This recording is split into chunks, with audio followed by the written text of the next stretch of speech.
নমস্কার, কেমন আছেন সবাই? আমার আরও একটি রান্নার ভিডিওতে আপনাদের স্বাগত। বাইরে বেশ বৃষ্টি হচ্ছে, এরকম সময় বেশ কিছু বানাতে কিন্তু আমার কিন্তু বেশ ভালোই লাগে। তাই আজ বানাবো কুসুম পটল। প্রথমে এখানে কিছুটা পটল কেটে পরিষ্কার করে ভেতর থেকে দানাগুলোকে আমি বের করে নিয়েছি।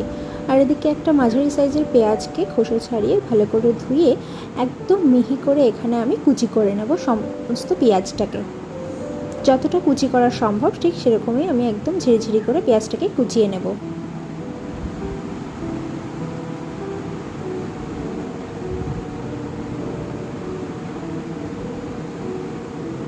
আর পটলগুলোকে আমি কিন্তু এখন ধুইনি, জাস্ট কেটে দানাগুলোকে বের করে রেখেছি। ওই কাজটা করব আমি ভাজার কিছুক্ষণ আগে। আর এদিকে আমি বাটিতে 2 চামচ মতো মুসুরির ডাল আমি সেগুলোকে জলে ভিজিয়ে রেখেছি। সেই ক্লিপটা আমার নেওয়া হয়নি, কিন্তু আমি 2 চামচ মতো মুসুরির ডাল জলে ভিজিয়ে রেখেছি। আর এদিকে আমি 3টে কাঁচা লঙ্কাকে আরও কুচি করে কেটে নিলাম। এই যে মুসুরির ডালটা, এর মধ্যে আমি একটু আদা রসুন দিয়ে পেস্ট করে নিয়েছি এটাকে। আর এর মধ্যে আমি অ্যাড করলাম ওই কুচানো পেঁয়াজ আর লঙ্কা।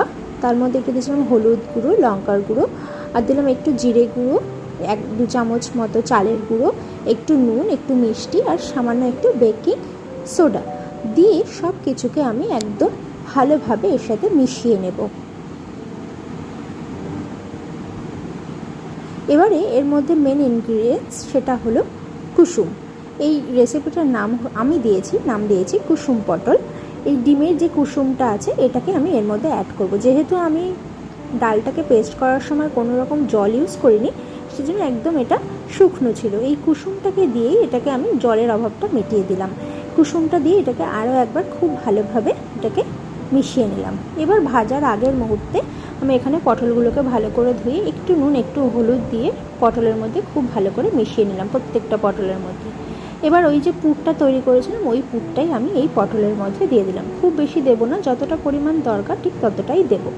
ব্যাস, এখানে আমার পটলের মধ্যে পুর ভরা হয়ে গেছে। কড়াইতে সাদা তেল গরম করে তার মধ্যে একে একে আমি পটলগুলোকে ছেড়ে দেবো। যে পিঠটায় আমি পুর ভরেছিলাম সেই পিঠটাই আগে তেলের ওপর ছাড়বো।